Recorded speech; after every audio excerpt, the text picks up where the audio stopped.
Item ಯಾವುದೇ ಇರಲಿ try ಮಾಡಿ ಆಚಿ ಚಿಕನ್ ಮಸಾಲಾ. ಲಂಚ ಪಡೆಯುವಾಗಲೇ ಲೋಕ ಬಲೆಗೆ ಬಂದಿದ್ದಾರೆ ಪಿಎಸ್ಐ. ಲಂಚ ಪಡಿತಾ ಇದ್ದಂತ ಸಂದರ್ಭದಲ್ಲಿ ಯಡ್ರಾಮಿ ಪಿಎಸ್ಐ ಲೋಕಾಯುಕ್ತರ ಬಲೆಗೆ ಬಂದಿದ್ದಾರೆ. ಪಿಎಸ್ಐ ವಿಶ್ವನಾಥ್ ಮುದರೆಡ್ಡಿ ಮತ್ತು ಕಾನ್ಸ್ಟೇಬಲ್ ಸಿದ್ದಣ್ಣ ಇದೀಗ ಲಾಕ್ ಆಗಿದ್ದಾರೆ.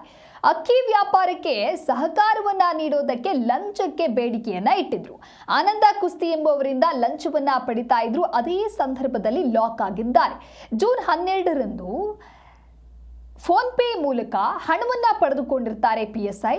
ಮತ್ತೆ 30,000 ಹಣಕ್ಕೆ ಬೇಡಿಕೆಯನ್ನ ಇಟ್ಟಿದ್ರು. ಮೊದಲನೇದಾಗಿ 20,000 ಹಣವನ್ನ ಡಿಮ್ಯಾಂಡ್ ಮಾಡಿರ್ತಾರೆ. ಅದಾದ ನಂತರ ಮತ್ತೆ 30,000 ಹಣಕ್ಕೆ ಬೇಡಿಕೆಯನ್ನ ಇಟ್ಟಿರ್ತಾರೆ ಪಿಎಸ್ಐ. ಪೊಲೀಸ್ ಠಾಣೆಯಲ್ಲಿ 20,000 ಹಣವನ್ನ ಪಡೆಯುವಾಗ ಲೋಕಾಯುಕ್ತರ ಬಲೆಗೆ ಬಂದಿದ್ದಾರೆ. 2024-25ರಲ್ಲಿ ಸಿಎಂ ಪದಕವನ್ನ ಪಡೆದುಕೊಂಡಿದ್ರಂತೆ ಈ ಪಿಎಸ್ಐ. ಸದ್ಯ ಇಬ್ಬರನ್ನ ಕೂಡ ವಶಕ್ಕೆ ಪಡೆದುಕೊಂಡು ಕಲಬುರಗಿಗೆ ಕರೆತರ್ತಾ ಇದ್ದಾರೆ ಲೋಕಾಯುಕ್ತ ಅಧಿಕಾರಿಗಳು. ವಿಚಾರಣೆಯ ನಂತರ ನ್ಯಾಯಾಂಗ ಬಂಧನಕ್ಕೆ ಒಪ್ಪಿಸುವಂತ ಎಲ್ಲ ಸಾಧ್ಯತೆಗಳು ಕೂಡ ಇದೆ.